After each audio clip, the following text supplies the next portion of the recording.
ಇದು ಗಾಳಿ ಸುದ್ದಿ. ನನಗೆ ಡೈರೆಕ್ಟ್ ಯಾರು ಕೇಳಿಲ್ಲ.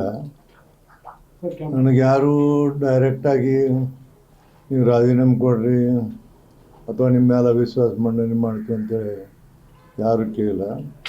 ಹಂಗೆ ಅಲ್ಲಿ ಏನಂದ್ರೆ ಕೆಲವರು ಒಂದಿಬ್ಬರು ಮೂರು ಮಂದಿ ಇದಾರಲ್ಲಿ ನಮ್ಮ ವಿಧಾನ ಪರಿಷತ್ನಾಗ. ಅವ್ರು ಯಾಕಿರ್ಬೇಕು ರೀ, ನಾವು ಈ ಕಡೆ ಬಂದಾಗ ಅವ್ರು ಯಾಕಿರ್ಬೇಕು ಹೋಗಿ ಕಿರಿಕಿರಿ ಮಾಡಿದಾಗ ಜನರ ಅಂದಿರ್ಬೋದು. ಬಟ್ ಆಫೀಷಿಯಲಿ ಆಗಲಿ ನಮಗೆ ಇವತ್ತಿನವರೆಗೂ ಯಾರೂ ನನಗೇನು ಹೇಳಿಲ್ಲ ನೀವು ರಾಜೀನಾಮೆ ಕೊಡ್ರಿ ಅಥವಾ ನೀವು ನಿಮ್ಮ ಮೇಲೆ ವಿಶ್ವಾಸ ಮಂಡನೆ ಮಾಡ್ತೀವಿ ನಮಗೇನು ಯಾರು ಹೇಳಿಲ್ಲ. ನಿಮಗೆ ಸಿ ಎಮ್ ತಮಗೆ ಫೋನ್ ಮಾಡಿದ್ರು?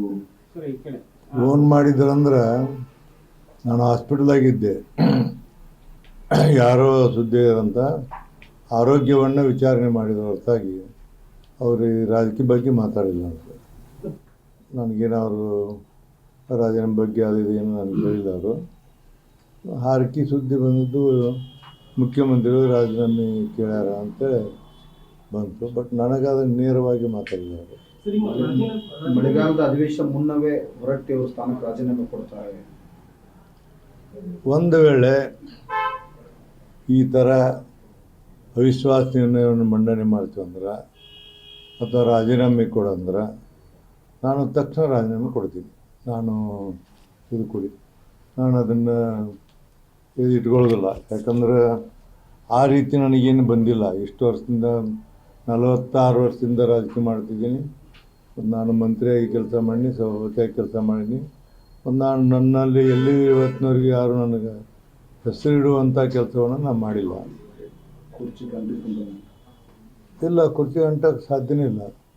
ಕುರ್ಚಿ ಗಂಟುಗಳ ಈಗ ಪ್ರಶ್ನೆ ಏನು ಬಂದಿದೆ ಅಂದ್ರೆ ಭಾಳ ಮಂದಿ ನನಗೆ ದಯಮಾಡಿ ಸರ್ ಇನ್ನೊಂದು ದಿವಸ 15 ಸಲ ಇರಿ ನೀವಂತ ಪಕ್ಷಾತೀತವಾಗಿ ಒತ್ತಡ ಮಾಡ್ತಾರೆ. ಮತ್ತು ಇದು ನಿಮಗೊಂದು ಇತಿಹಾಸ ಹೇಳ್ತೀನಿ. ನಾನು ಈಗ 1956ನೇ ಇಸ್ವಿಯಾಗ ಟಿ ಸುಬ್ರಹ್ಮಣ್ಯನ ಹಿಡ್ಕೊಂಡು T Subrahmanya, Venkatappa, Hallikeri, K Shetty, R B Nayak, Basavarajeshwari ಇವರೆಲ್ಲರೂ ಏನಂದ್ರೆ ಅಲ್ಲಿಂದ ಹಿಡಿದು ಇಲ್ಲಿವರೆಗೆ ಎಲ್ಲರೂ ತಮ್ಮ ತಮ್ಮ ಪೀರಿಯಡನ್ನು ಮುಗಿಸ್ಯಾರ. ಯಾರು ಈಗ ಸರ್ಕಾರ ಬೇರೆ ಬಂದ್ರೆ ಸಭಾಪತಿನ ತೆಗೆದಿಲ್ಲ. ಹಂಗಾಯ್ತು. ಈಗ ಏನಂದ್ರೆ ನೋಡಿ, ರಾಮಕೃಷ್ಣ ಹೆಗಡೆ ಅವರು ಬಂದರು, ಆವಾಗ ರಾಮಾಯಣ ಕಾಣಿದ್ದ, ಕಾಂಗ್ರೆಸ್ ಇವರು ಇದ್ದರು. ಆಮೇಲೆ ರಾಮರಾವ್ ಪೋತಾರ್ ಬಂದು ಕಾಂಗ್ರೆಸ್ ಇದ್ದ, ಆವಾಗ ಕಾಂಗ್ರೆಸ್ ಇದ್ದ ಮೊದಲ. ಮಂಜುನಾಥ್ ಇದ್ದ, ಜನತಾದಳ ಇದ್ದ. ಆಮೇಲೆ ಹನುಮಣ್ಕರ್ ಅವರು 8 ವರ್ಷ ಇದ್ದರು. ಎಲ್ಲ ಪಕ್ಷದವ್ರು ಬಂದವರು. JDS ಬಂತು, ಅದಕ್ಕೆ ಕಾಂಗ್ರೆಸ್ ಅಧಿಕಾರಕ್ಕೆ ಬಂತು. ಬಹುಮತ ಆಯಿತು. ಇನ್ನು ನಂದೇನೈತಿ, ಜುಲೈ 2028, ಜುಲೈ 4, 2028 ಮಟ್ಟ ಆಯ್ತು ನಮ್ಮದು.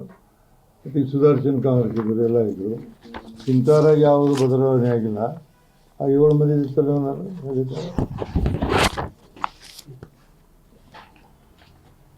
ಅದೇನಾಗಿಲ್ಲ.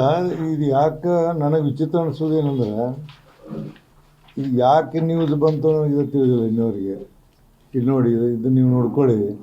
ಬೇರೆ ಬೇರೆ ಸರ್ಕಾರ ಬಂದಾಗ ಬೇರೆ ಬೇರೆ ಎಲ್ಲ ಇದಾವೆ. ಬೇರೆ ಬೇರೆ ಬಂದ ಸರ್ಕಾರಗಳದಾವು. ಯಾರನ್ನು ಇವತ್ತಿನವರೆಗೂ ವಿಧಾನ ಪರಿಷತ್ತಿನ ಸಭಾಪತಿಯ ಮೇಲೆ ಅವಿಶ್ವಾಸವನ್ನು ಮಂಡಿಸಿ ಕೆಳಗಿಳಿಸಿದಂಥ ಉದಾಹರಣೆಗಳು ಒಂದೂ ಇಲ್ಲ. ಯಾವುದೂ ಇಲ್ಲ ಸರ್ ಇಲ್ಲಿವರೆಗೂ. ಒಂದೊಂದು ಇದು ಹುಟ್ಟಿದಾಗಿಂದ 1956ರಿಂದ ಇವತ್ತಿನವರೆಗೂ ಒಂದು ಇಲ್ಲ. ನೋಡ್ಕೊಳ್ಳೋದು ನಿಮ್ಮ ಕಡೆ. ನಿಮ್ಮ ಚೇರ್ಮ ಭಾಳ ಮಂದಿ ಕಣ್ಣಿಟ್ಟಾರ ಸರ್. ನನಗೆ ಗೊತ್ತಿಲ್ಲ. ಈಗ ಯಾರು ಆಗಾಗ ಹಿಂದೆ ಮುಂದೆ ನೋಡ್ತಿದ್ರು, ಈಗೆಲ್ಲರೂ ಯಾಕೆ ಇಟ್ಟರು.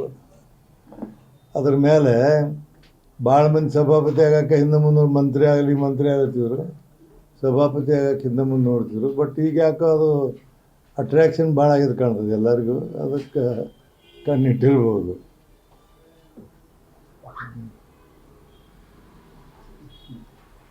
ಯಾರ ಥರ ಈ ಗಾಳಿ ಸುದ್ದಿ ಹಬ್ಬಿಸ್ತಾರ ನಿಮ್ಮ ಪರಿಷತ್ನಾಗ ಕೆಲವು ಬ್ರದರ್ ಅಂತ ಯಾರು ಆ ಥರ? ಅವ್ರ ಹೆಸರು ಹೇಳೋದು ಬೇಡ. ಒಂದಿಬ್ಬರು ಅದಾರ. ಅವರು ಆ ಕುರ್ಚಿ ಮೇಲೆ ಭಾಳ ಪ್ರೀತಿ ಇದ್ದಾರೆ.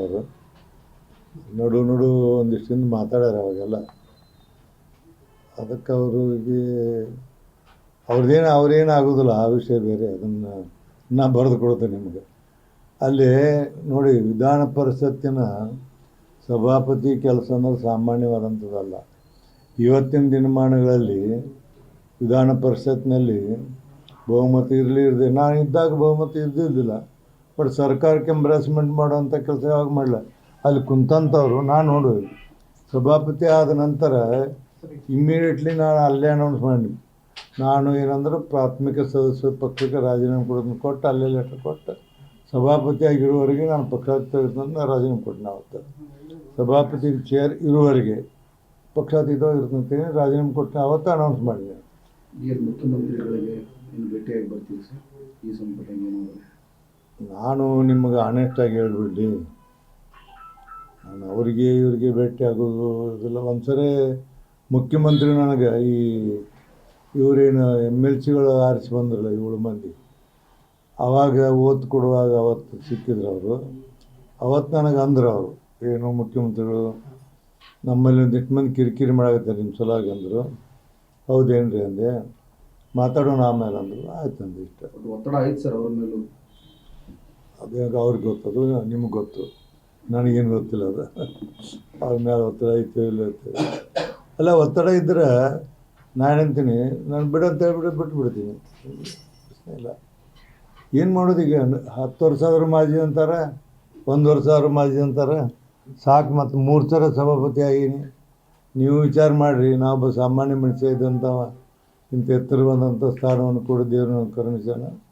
ಈಗ ಯಾರಿಗಾರ ಇನ್ನೊಬ್ಬರಿಗೆ ಅದು ಒಳ್ಳೇದಾಗತ್ತೆ ಅಂದ್ರೆ ನಂದೇನು ಐ ಹ್ಯಾವ್ ನೋ ಅಬ್ಜೆಕ್ಷನ್. ಸರ್ಕಾರದಿಂದ ಅಥೆಂಟಿಕ್ ಯಾರು ಬರಬೇಕಿಷ್ಟ, ಅಥೆಂಟಿಕ್ ಬಂದಾಗ ಮತ್ತು ನಾನು ನೋಟಿಸ್ ಕೊಟ್ಟಿಸ್ಕೊಂಡು ವಿಶ್ವಾಸ ಮಂಡನೆ ಮಾಡಿಕೊಂಡು ಆ ಚರ್ಚೆ ಮಾಡಿ ಅಷ್ಟು ನಿರ್ಲಜ್ಜತನ ತೋರಿಸೋದಿಲ್ಲ ನಾವು. ಅದನ್ನು ಮಾಡ್ತೇವೆ. ಅದು ನೋಟಿಸ್ ಬಂದೈತಿ ಅಂತ ಒಂದು ಕ್ಷಣ ನಾನು ಇದಕ್ಕೆ ಬಂದರೆ ನಾನು ಅಲ್ಲಿ ಇರೋದಿಲ್ಲ. ಇನ್ನು ಕೆಲವರು ಏನಂತಾರೆ, ಚರ್ಚೆ ಆಗಲಿ, ಯಾವುದೇ ಒಬ್ಬ ಸಭಾಪತಿಯನ್ನು ಕೆಳಗಿಳಿಸ್ಬೇಕಾದ್ರೆ ರೀಸನ್ ಬೇಕು. ನಿಮ್ಮ ಮೇಲೆ ಅವಿಶ್ವಾಸ ನಿರ್ಣಯವನ್ನು ಮಂಡಿಸ್ತೀವಿ, ಯಾಕಂದರೆ ಈ ಕೆಳಗಿನ ಕಾರಣಗಳಿಂದ ಅಂತ ಹೇಳ್ತೀವಿ. ಕೆಳಗಿನ ಕಾರಣ ಇಲ್ಲ, ಮ್ಯಾಗೂ ಕಾರಣ ಇಲ್ಲ. ಸಂಖ್ಯಾಬಲ ಇಲ್ಲ ಅನ್ನೋದೊಂದು ವಿಚಾರ ಇದೆಯಲ್ಲ, ಇದು ಇವನ ಹೋಗಾರ ಸಂಖ್ಯಾಬಲ ಇಲ್ಲದಂಥದ್ದು ಇದು ಎಷ್ಟೋ ವರ್ಷದಿಂದ ಐತಿ. ಈಗ ರಾಮಕೃಷ್ಣ ಹೆಗಡೆ ಬಂದಾಗ ಸಂಖ್ಯಾಬಲ ಇರಲಿಲ್ಲ, ರಾಮಣ್ಣ ಮುಂದುವರಿಸಿದ್ರು. ಆಮೇಲೆ ಸಂಖ್ಯಾಬಲ ಹೆಚ್ಚಾಯ್ತು. ಸಂಖ್ಯಾಬಲ ಹೆಚ್ಚಾದಾಗ ಸಹಿತ ಇವರು ಬಂದರು, ಯಾರು ನೆಕ್ಸ್ಟ್ ರೇಮಣ್ಣ ಆದ ನಂತರ ಪೋತ್ತಾರ್ ಬಂದರು. ಪೋತ್ತಾರ್ ಕಾಂಗ್ರೆಸ್ ಇದ್ದ, ಆವಾಗ ಬಂದಿಲ್ಲ. ಆಮೇಲೆ ಮಂಜುನಾಥ್ ಬಂದಾಗ ಬೊಮ್ಮಾಯಿ ಅವರಿದ್ದರು, ಆವಾಗ ಮೆಜಾರಿಟಿ ಇರಲಿಲ್ಲ. ಹೀಗೆ ವಿಧಾನ ಪರಿಷತ್ನಲ್ಲಿ ಹೊಸ ಸರ್ಕಾರಗಳು ಬಂದಾಗ 2 ವರ್ಷ ಸಮಸ್ಯೆನೇ ಇದು. ನಾಮಿನೇಷನ್ ಪೀರಿಯಡ್ ಮುಗಿಯೋಕೆ ಪ್ರತಿ 2 ವರ್ಷಕ್ಕೊಮ್ಮೆ ಇಷ್ಟು ಮಂದಿ ರಿಟೈರ್ಡ್ ಆಗ್ತಾರೆ, ಇಷ್ಟು ಪರ್ಸೆಂಟೇಜ್ ಮಂದಿ. ಆ ರಿಟೈರ್ಡ್ ಆಗುವಾಗ ಅವು ಬರುವಾಗ ಅವು ಬಂದ ಬರ್ತಾವೆ. ಇದು ಎಲ್ಲ ಸರ್ಕಾರಕ್ಕೆ ಬರೋದೇ ಇದು, ಒಂದೇ ಸರ್ಕಾರಕ್ಕಲ್ಲ, ಎಲ್ಲ ಸರ್ಕಾರಕ್ಕೆ ಬರೋದು. ರಾಮಕೃಷ್ಣ ಹೆಗಡೆ ಕಾಲಕ್ಕೆ ಅದು ಬಂದಾಗ ಭಾಳ ಮಂದಿ ಮಾಡಿದ್ರು ಅಂತ ಇದ್ರು ಅವರು. ಜನತಾದಳ ಮೆಜಾರಿಟಿ ಬಂದಾಗ ಡಿ ಮಂಜುನಾಥ್ ಆದಾಗ ಕಾಂಗ್ರೆಸ್ ಸರ್ಕಾರ ಇತ್ತು, ಕ್ಲಿಯರ್ ಮೆಜಾರಿಟಿ ಇತ್ತು ಜನತಾದಳದ್ದು. ಆಗಿದೆ ಅದೆಲ್ಲ.